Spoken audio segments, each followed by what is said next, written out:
So, throughout my life, I have always been fascinated with human behavior, and one of the areas of human behavior that I'm most fascinated with, clearly, if you follow my channel, has got to be the domain of religion and spirituality.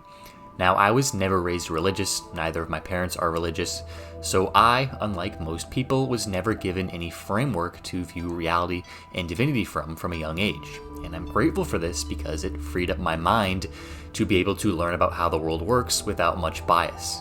And something that I was especially observant of were people who were very religious, how they talked about God and Jesus and Allah and all these stories that to me made absolutely no sense, but to them it was their entire world. So much to the point that these stories formed the framework of how their entire mind operates and how they act in the world. And the other thing I was astonished by from a young age were the sheer numbers of people who were invested into the faiths as well. Worldwide today, there are 2.4 billion Christians, 1.9 billion Muslims, a couple more billion who go by various other faiths, so literally the vast majority of humanity is religious to a degree. Only 1.2 billion, which represents 15% of the world population, identify as non-religious. So I've always really wanted to get to the bottom of why so many people are even religious in the first place, because to me, when I was young and curious, it just never made sense why someone would believe in such seemingly bizarre ideas. Now today it makes a lot more sense to me, and in this video I will be sharing my findings as to why people are so religious, why religion even exists in the first place, and at its core, what the underlying point of all religion is. So if these topics interest you, buckle up for the entire video because I think it's probably going to be more profound and nuanced than you think, and I feel like there's a good chance you'll hear something today that you may have never considered before. So really all of religion stems from, well, the complete mystery that existence is. We've all just randomly found ourselves here in this body with this very intelligent mind, so naturally we're going to wonder who we actually are and what we're doing here and what this world is. No person that has ever existed as a human has not thought about this stuff. Even people who don't identify as religious still think about this stuff. For example, the entire field of science is dedicated to understanding life and the universe and our place in it, so already recognize that that is a very spiritual thing. I've always said that spirituality is a much broader concept that encompasses religion within it. So while humans are innately spiritual beings, religion is when a group of people come together and collectively decide to believe in a certain set of spiritual ideas. So already recognize that the reason people even join a religion in the first place is because, well, people wonder about the universe, and that's really where it all stems from. They try to answer these questions. And what's really interesting is that the nature of all these religions, at least the main ones that, dominate the planet today, Christianity, Islam, Judaism, etc., are the ones that I'll mainly refer to today. They're all very similar. They all claim there is a God that is an all-knowing, all-loving, and supposedly all-powerful being, and that the religion's way is the one and only truth. And they basically demand that you obey the rules that are written in the Holy Book because, well, what's written in the Holy Book is said to be word from God, and who would ever want to go against God's word, right? So if you ask the question why religion exists or what is the point of religion, you're going to get a different interpretation depending on who you ask. And no interpretation is the one correct one, but I think you'll find some kernels of truth in all the interpretations that I'm about to say for you. So what I thought that all religion was for the longest time was just outdated thinking. All these Abrahamic religions that still have the strongest influence were all created like 2,000 years ago, and because 2,000 years ago we didn't know much about how the world worked, because technology wasn't so advanced and we didn't have modern science, the only alternatives were these religions. And as time goes on, as the influence of science becomes stronger, people will naturally fall away from these religions and they'll have less and less influence.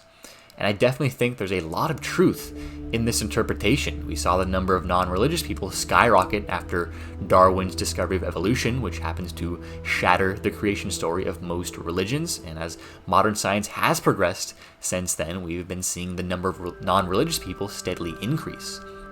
And another interpretation for religion is that even though it may not literally be true, it gives someone something to believe in and provides people with a solid set of principles to live by because, well, the principles themselves are, for the most part, pretty good, and the stories within the religion are actually very wise metaphors that can be powerful for creating a good life. And I think this is very true as well, especially for people who may be more troubled and have difficult lives.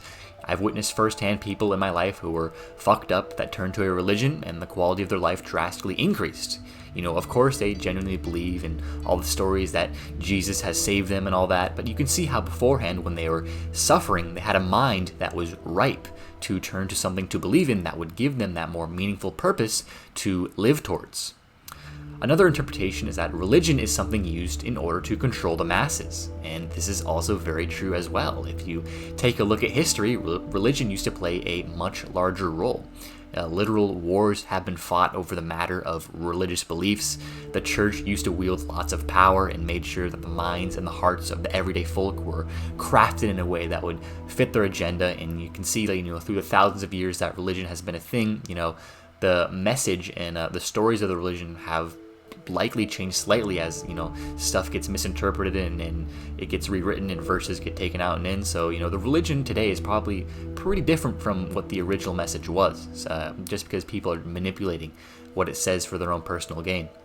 And all these interpretations I've said so far, I think it is very easy to see some truth in all of them, but there's actually one more interpretation about religion that hardly anybody talks about, and it's something that I've only become aware of recently, and it's that religion actually points towards what the real truth is, which is something that can only be directly realized by you within your own consciousness, because this truth transcends anything that can be adequately communicated through language. And the idea that this could be the case was never even on my radar until recently as I've continued my whole spiritual awakening process, but basically what this is pointing towards is awakening, enlightenment, oneness, concepts that many of you have probably heard before, and it's the realization that you and God, which is not a man in the sky or some physical entity, it's actually just pure infinity. It's that you and God are one, and that you are one with all of reality, and all of reality is you. And it's not an intellectual realization. It's not a conclusion you come to by rationalizing it in your mind, because anything that has to do with the mind is of the ego, and that is the very mechanism of your biology that has made you genuinely believe that you are a separate self, distinct from everyone else and everything else in the world. So what you have to do instead to realize this is transcend your mind. And to most people, this is something they cannot entertain as even being a possibility because, well, it's so radical. Yet you can do it, and it's very clear to me now, after having some of my own experiences and after doing some research on various religious texts, that so much of the message within these main Abrahamic religions that so many people follow today are actually non-dual pointers towards this exact realization. Like, it's glaringly obvious to me after reading some of the quotes. I know the Bible at some point talks of the kingdom of heaven, or the kingdom of God is something that's found within. It's not a location you go to. You can be in heaven right here, right now, by abiding in God consciousness, and it's in that state that you can radiate love towards everyone and everything, because your mind no longer has this wall making you separate from everything else. And I can see why this God would be described as all-knowing and all-loving, because when you're in this state, you're just directly conscious of the nature of reality. You just know this, all of this is it, and there's not a particle of gap in your awareness that could doubt it, because any doubt is separation in your experience, and in this state you're completely whole, like unimaginably whole. It's pure bliss. You're at one with the entire universe. In this state you cannot suffer, and in that state the love that you had only given your ego your whole life because you were so identified with it is now boundless and free, all loving. But me talking about it does not do it justice, because really I can't communicate it with you. It can't be imagined or thought about because it's not conceptual. But clearly these prophets were still trying to communicate it into the texts, and I can go on and on about it, and I really would like to in another video. So let me know if you would like to see a video about how different religions and different schools of thought are all ultimately pointing towards this, what you can call enlightenment or non-dual awakening. There's many terms for it. So that aspect definitely changes a lot of what I believe about religion and why it exists in the first place. For the longest time, I thought the entirety of anything religion related was complete hogwash, and that the only way we can arrive at truth is through science, but I now see the underlying truth behind these religions that many other philosophical schools of thought talk about as well. And this doesn't mean that the people who blindly follow religion aren't deluded. It doesn't mean religion is better than science and hasn't become corrupted by people who follow it. I'm not saying that at all. All the interpretations I've said today all have truth in them, but believing the stories of religion literally as true, even when science contradicts them, is most definitely outdated, wishful, magical thinking in which the amount of believers will only drop off as science makes its way more strongly into people's minds. And certainly religion has been a tool to control the masses as well. If you know anything about history, and you'll see that clearly. But I hope that final interpretation I gave really gets your mind thinking. It's such a radical interpretation that most people cannot even fathom it as being true, yet I want you to consider it. Open your mind to the possibility. Maybe do some research on it. That same kingdom of heaven is found within that Jesus talked about is the same thing that Buddha is talking about with nirvana and enlightenment. And there's so many other people that talk about it in schools of thought that talk about it as well that I'd like to discuss in other videos. So I hope you have a new interpretation or two in your mind of what the point of religion is. And the nature of all these interpretations that I gave is that they all come from an unbiased, uninvested viewpoint. Because obviously, if I was invested into a religion, I would say that religion exists because it's God's way, and God's way is the truth.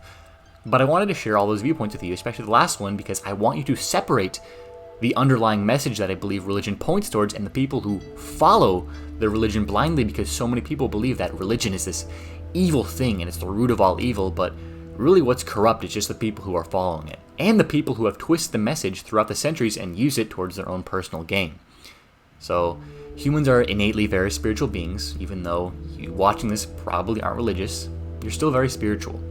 You wonder about what life is, what the universe is, who you are, and what you're doing here, and I hope this video gets your curiosity running and that accelerates the growth of your consciousness in this life. That's it for this video.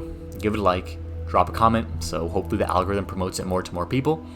Follow me on Instagram at thecuriousminds434. I got some interesting content on there, and I will answer your DMs if you send me any. And if you wish to support my work on a deeper level, I do have a Patreon with various tiers on there. That would totally help me out a lot because I do not make much money from this channel, although, I put quite a bit of work in. But of course, guys, there's no pressure. And as always, have a great day and peace.